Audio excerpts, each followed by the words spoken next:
Welcome to The Art of Medicine, the program that explores the arts, business, and clinical aspects of the practice of medicine. I'm your host, Dr. Andrew Wilner. Today, I am so excited to speak with Dr. Jeffrey Wilson. His bio is just amazing, and frankly, I'm really jealous. Dr. Wilson has worked as an actor, firefighter, paramedic, jet pilot, diving instructor, and Navy combat surgeon. He has served tours in Iraq and Afghanistan. But Jeffrey is perhaps best known for creating the character of John Dempsey for the Tier 1 thrillers. Along with his co-writer, Brian Andrews, he is also the author of Sons of Valor and many other books. But before we get started, I'd like to thank our sponsor, locumstory.com. Maybe you're curious about locums and how it might fit into your career story. But do you know all the different reasons physicians choose locums and how it works for them? At locumstory.com, you can hear firsthand stories as diverse as physicians themselves. There's not one solution for everyone. The variety of opportunities might surprise you. Locum Story is an unbiased educational resource. It has tools that let you explore trends in your specialty and compare different locums agencies. There's even a simple quiz to see if locums is right for you. Do your own research at locumstory.com. It's easy. And now to my guest. Welcome, Dr. Jeffrey Wilson. Hey, thanks so much for having me. I'm looking forward to talking to you. That's cool. I love that you're sponsored by a locums company because for someone like me who transitioned from medicine to something else, locums was a big deal for me. So, Wow. Okay. Now, I didn't know that. And let's just talk about that for a second, because I always sort of pitch locums as a tool for physicians, and transitioning is a big, big role for locums. And frankly, I've considered it myself on some rocky days at work. So right. tell me your story. Well, in terms of how it relates to that, as you know, I'm a writer and novelist now and filmmaker. And when I made the decision that I wanted that to be a career, it's one thing to be 23 years old and fresh out of college and living in your mom's basement and trying to make it as a writer. It's another thing if you got four kids at home and you're used to a certain lifestyle as a surgeon. And locums was really important for me because you know to write a book a year, okay, you can do that in your spare time, I guess it would be the word for it. You can modify your career. That's something I've heard you guys talk about before, how to find that career balance that's right for you. As a vascular surgeon, you don't have to work 100 hours a week. You can find something else. And you can get a book a year done by doing those things. But if you want to transition to doing it full time and really focus attention, you got to have flexibility. And so for me, working locums for probably close to 2 years was an important step towards transitioning from writing as a part-time or hobby to being a full-time career. If I had not had that opportunity, it would have been really difficult, I think.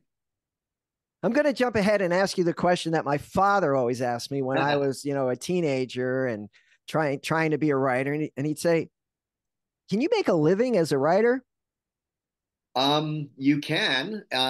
It's a lot like any other business. It requires a lot of work. It requires a lot of dedication. It really is a small business that you're investing in. And so there is a startup phase where you're going to have to make a lot of sacrifices and tighten your belt and try to get there. I will tell you that for every writer that is making a great living at it, there's thousands that aren't, and it's not because they're not good writers.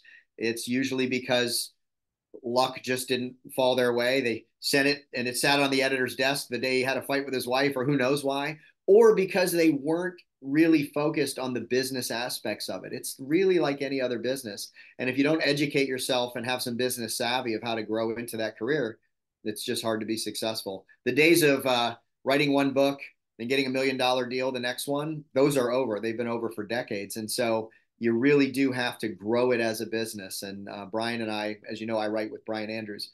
Brian and I were able to come together on what that should look like, and then have great families who supported us. So, yeah, you can make a living. I'm making more now than most of my vascular surgeon friends, I would argue. But it was a lot of work to get here. So. Yes. Okay, so that's good to know. So you did not have to sacrifice your income in the long run.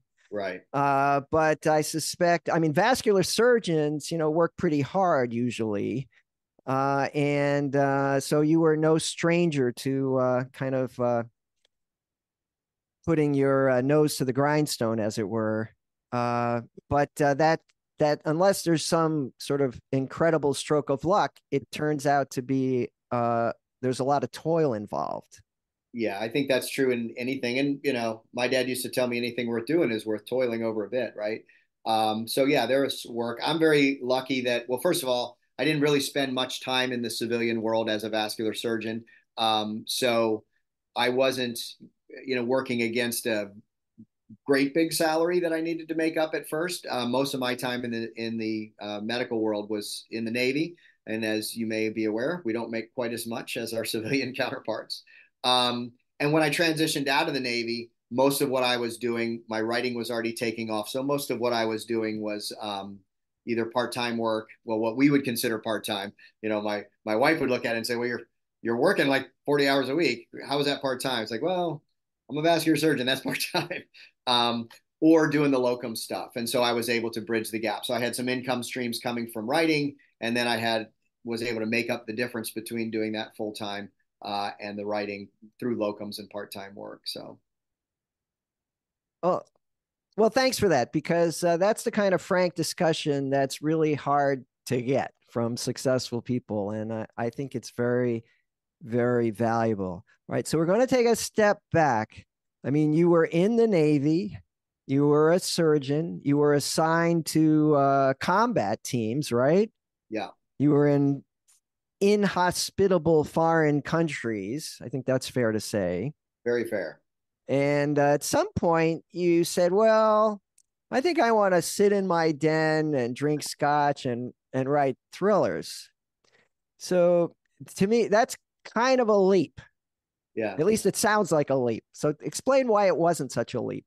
Well, I'll say this. First of all, my journey to that was a little bit circuitous. So you've read my bio, Andrew. So my mom says I have an attention deficit problem, or that I can't keep a job. I'm not sure what she's saying these days, but I have done a lot of things in my life. I've been a pilot and all these other things, and I didn't even go to medical school till I was 30.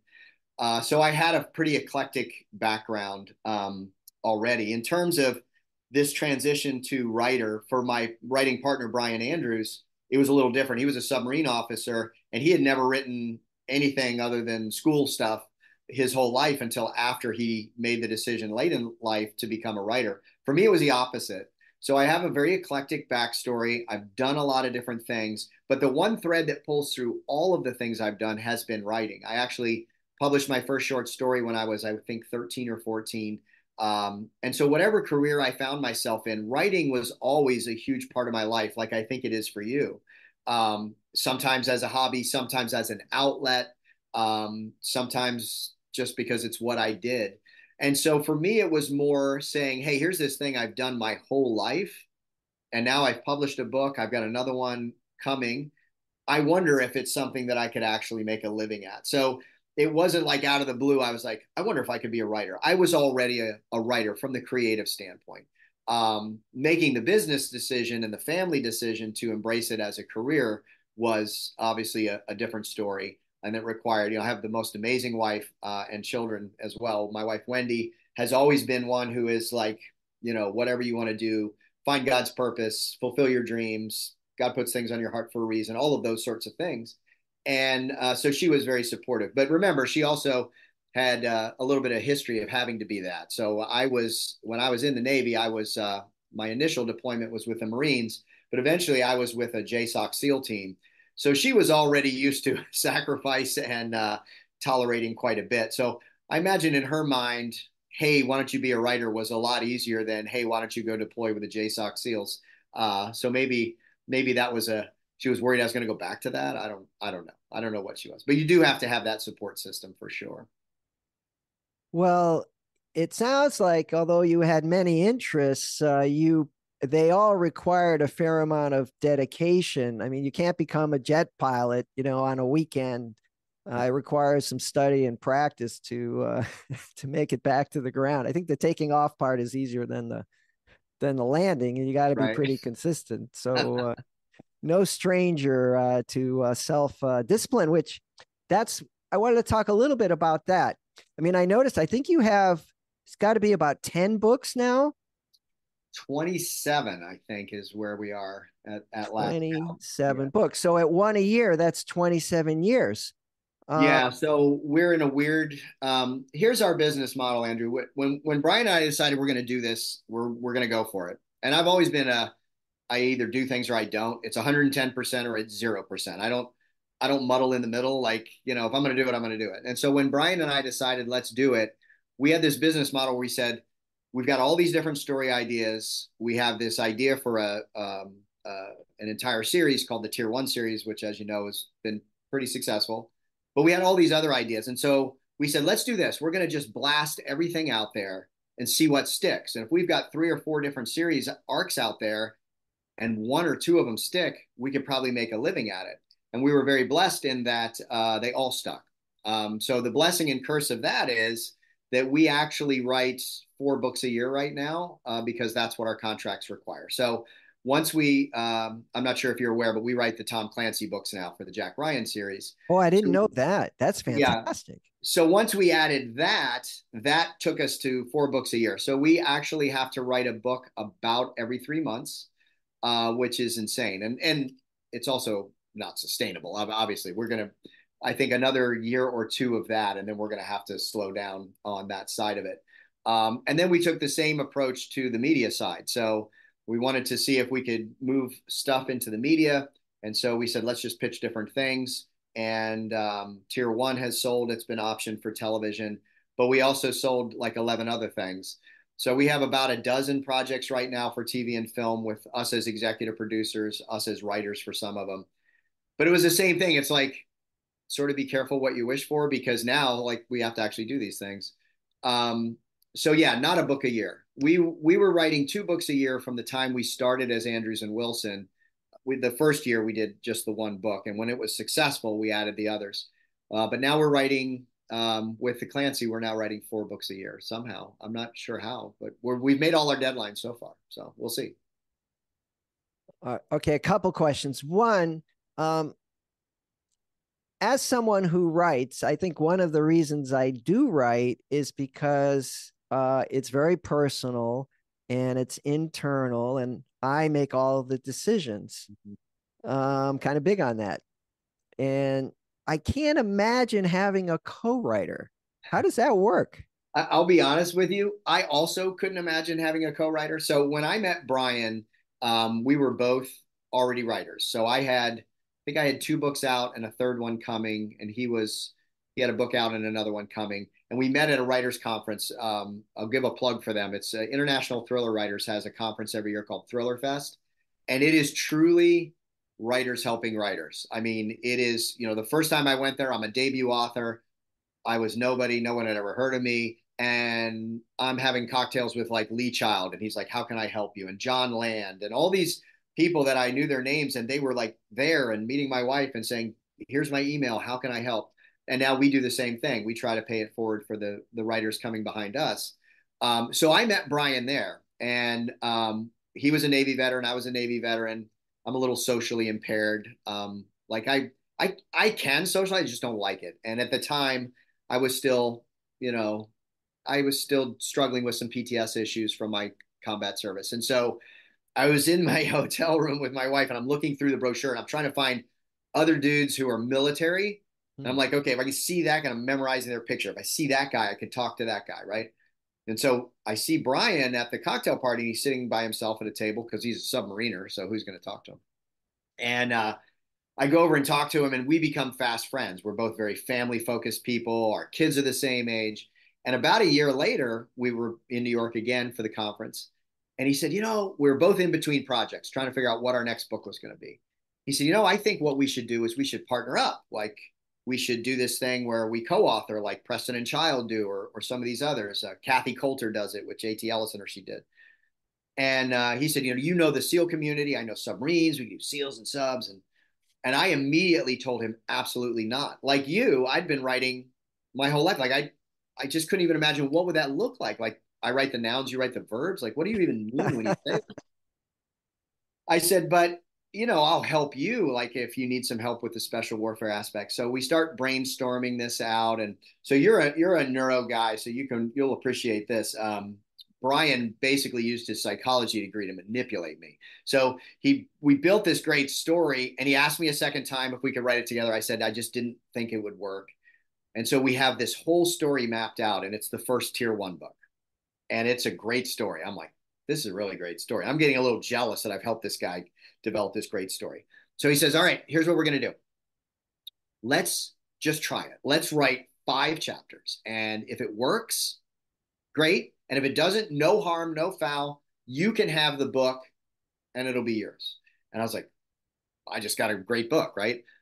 So we sat down, we started writing, and we write. I don't know how much of the craft side of it you want to get into, but we write in a very strange way that none of the other co-authors do. We actually write simultaneously. So our books, as you've seen, are multi POV. So we divide each. We do a 3-act structure. So we took Act 1 and we divided it. I'll write Dempsey, and you write Jarvis, and then in the other one we'll switch or whatever. So we just start writing simultaneously, and we talk on the phone 4 or 5 times a day. So we start writing these 5 chapters, and I don't think we ever circled back and even talked about it. We just wrote the whole book. It took us like 4.5 months, wrote the entire novel, and we never looked back. We've never done anything else since. So yeah, Brian manipulated me, and thank goodness he did, because it obviously worked out. But yeah, it is a little weird. And it does require a lot of discipline, but it also requires a lot of trust. As a surgeon, I can tell you I understand what it is to be part of a team. I always ran my OR as a team thing. I always wanted people to feel empowered to point out anything they didn't like. If you're in the middle of an aorta and it's clamped and a resident sees something, I don't want him to be afraid to say, I don't think that stitch is going to hold, right? So, and as military guys, we know that no, there's no Mitch Rapp. There's no SEAL kicking in a door by himself and saving the universe. Not one guy runs an $8 billion submarine. So this team and mission before self ethos was sort of bred into us already. And I think that's why it works, because there's no ego involved. You talked about, oh, it's all mine. We don't feel that. We feel like it's ours. Like, I've got 4 kids, and I can tell you that in my house, it's not like, okay, the boys are mine and the girls are Wendy's. And, if you have questions, let me know. Like, we look at each of them as God's gift to us that we're responsible for, and we co-parent each child, and we do it differently. And that's how we approach books. Together as a team, we want to create the best book that we possibly can. And so as we're writing these chapters, every 3 or 4 chapters, we swap them. And I'll rewrite his and he rewrites mine. And there's no conversation. I don't say, hey, I'm going to change this. I just do it. And he does it. And so in the end, both of our voices have been there. His strengths have weighed out my weaknesses and vice versa. And into the master file goes this perfect one voice story that works. So it is weird, but it is something I think was informed by my medical background and by our military background. So, and you're part of a team in your specialty too. So you know exactly what I'm talking about. You got to trust your technician. You got to trust your nurse, your physician extender. And if you don't, you drive yourself crazy, right? You can possibly be efficient. So it's sort of similar to Unbelievable. that. Uh, so much to unpack there. First, I'll throw out some trivia, and that you may know, but I'm sure Brian will appreciate it. That Robin Cook wrote his first medical thriller when he was stationed for a year in a submarine. It's a good place to do it. I did not So know that. He was a dive medical officer in the Navy? I'm not sure what his role was, but he was in the Navy in a submarine, and I guess he had some downtime. And that's where his writing career, as really he's one of the fathers of the medical thriller For sure. genre, I would say. I read him as a teenager. You wanted to be Robin Cook, Yeah. right? So he wrote his. I always remember that while he was in a submarine. Not too many distractions, I guess. Um, Yeah, that's just fantastic. I think it is unique, and I'm sure your military backgrounds did play a role in your connection, Yeah, for sure. and that really shows through in the writing. It and I've read it at least two of your books, you know, and I read very very closely, you know, with a pen, right? I'm a I'm an editor, and I didn't find anything to fix, and I also didn't hear two voices. So that's interesting. But I was fascinated by the characters. You know, they were not shallow characters. You know, John Dempsey, who becomes fleshed out more and more and more, and then reborn. Really spectacular creation. And I was even more interested in Jarvis and his kind of special powers because he's a little neurodivergent. I thought that was a very interesting characterization of someone who is in a kind of a military spy novel. Yeah, How did that happen? you know, this sounds like something you just make up, but it's true that Andrews and Wilson Brandis, we're so interwoven now that I can't tell you which of us came up with that idea. But it is interesting, and working in a profession like you do, you too have encountered people when you encounter people that function at a very high level,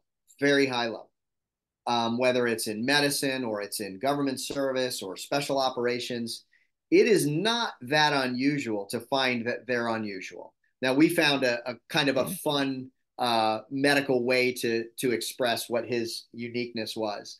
But there are a lot of people that you run into, and I can tell you that in the SEAL community, I've run into many people who, some of whom are still friends, who share a lot of those characteristics with Kelso Jarvis. They just see the world differently. You know, the synesthesia and all that stuff, that was just fun. My wife has that, and so it was fun to blend that in. But some of the other ways that his thought process works and the chameleon aspects of his Hmm. personality, you could even argue that there are elements of his personality that might even put him on the spectrum. Um, and I think it was fun to do that because Brian and I both have worked with people, usually very high level people in the military, who have those quirky characteristics, but they have become highly functional by relying on them and embracing them instead of shunning them for social construct, right? So it was a really cool idea. I want to go on a limb and say Brian came up with the idea for Kelso to have those aspects, but it was really fun. It was really fun to write. I will say that it is a little. You're right. It's unusual in a thriller to have those elements. But I think that's why we've been successful.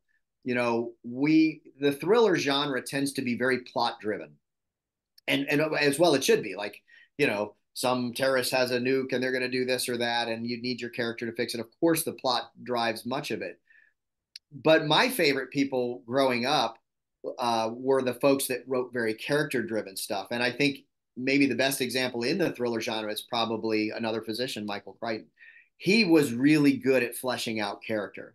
And I read Stephen King growing up, and you know he could write a book about someone reading the Yellow Pages, and it'd be fascinating because the character is so real.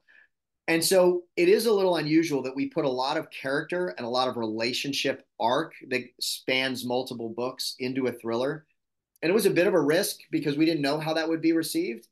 I don't think the average reader knows that's why they like it or why they like it better than a different book. But I believe with all my heart it is. That's why, because these characters become real for them instead of just a cartoon character of a seal kicking in a door. They have sacrifice, they have loss, they have relationships. Those relationships have struggles. Even within the team, I'm not talking about just romantic relationships, but within a team dynamic. You know, there are guys in a team, maybe on a surgical team, that you know you rely on heavily and you're highly functional when you're together, but you don't go out and have drinks with them because you don't actually really like them that much. But when you're together as a team, you put all that aside and it's highly functional. So it was fun to pull those elements through from both of our backgrounds. And I do think that's why readers have embraced it. Well, military thrillers is not a genre that I'm familiar with. And when we connected, you know, before I interview a guest, I always like to, you know, read their book, or in your case, books. And I was just amazed. It's like, gee, I couldn't wait to get home so I could read it again, you know, and see what happened to this guy, which is usually, you know, by the time I get home, my reading time is usually pretty limited, but I found I was pretty enthusiastic about, and I think I listened to one of the books also on an audiobook for my commute, and it was a fun story to kind of look forward to every morning. So thank you for that. Thank you for that. Now we're running out of time. This has been terrific. What else do the listeners have to know?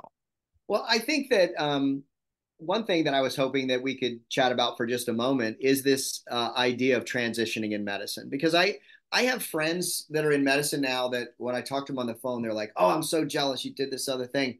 And there's this idea in medicine that you did your residency in vascular surgery, that's it. You can be a vascular surgeon because you invested so much time and you invested so much money.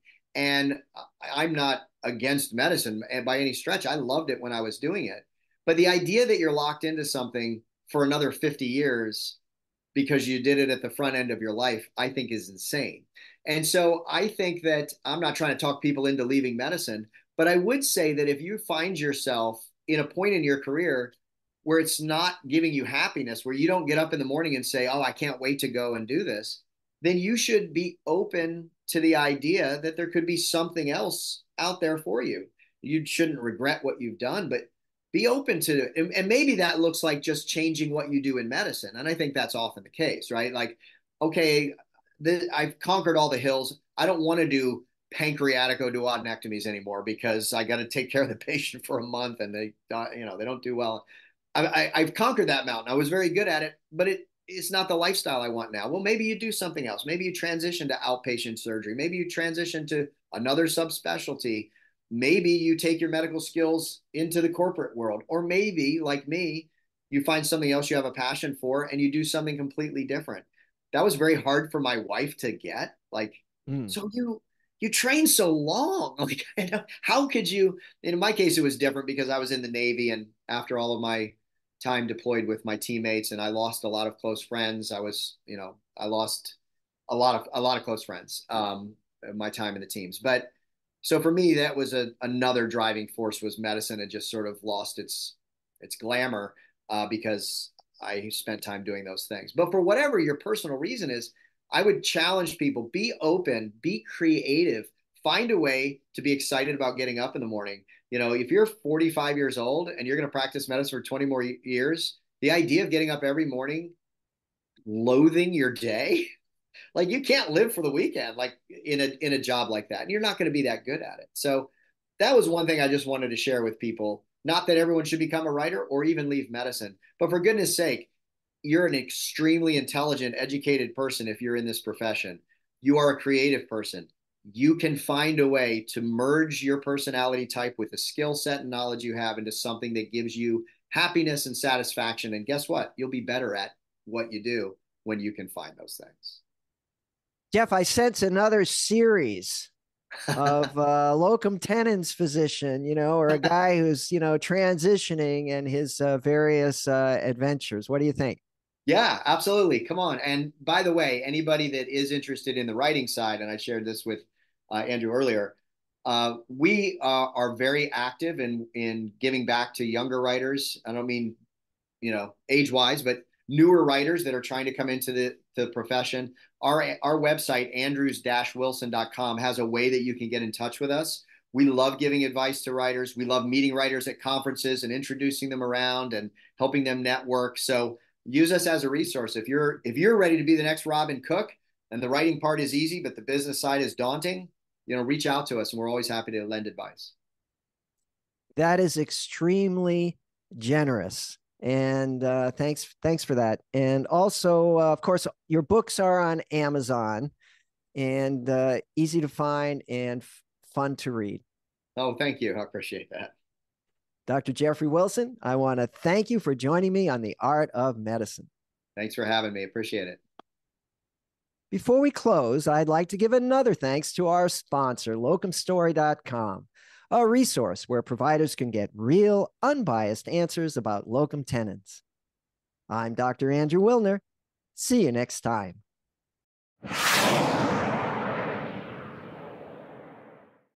This program is hosted, edited, and produced by Andrew Wilner, MD, FACP, FAAN.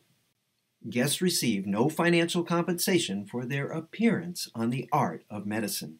Andrew Wilner, MD, is Associate Professor of Neurology at the University of Tennessee Health Science Center, Memphis, Tennessee. Views, thoughts, and opinions expressed on this program belong solely to Dr. Wilner and his guests and not necessarily to their employers, organizations, or other group or individual. While this program intends to be informative, it is meant for entertainment purposes only. The Art of Medicine does not offer professional financial, legal, or medical advice. Dr. Wilner and his guests assume no responsibility or liability for any damages, financial or otherwise, that arise in connection with consuming this program's content. Thanks for watching. For more episodes of The Art of Medicine, please subscribe. www.andrewwilner.com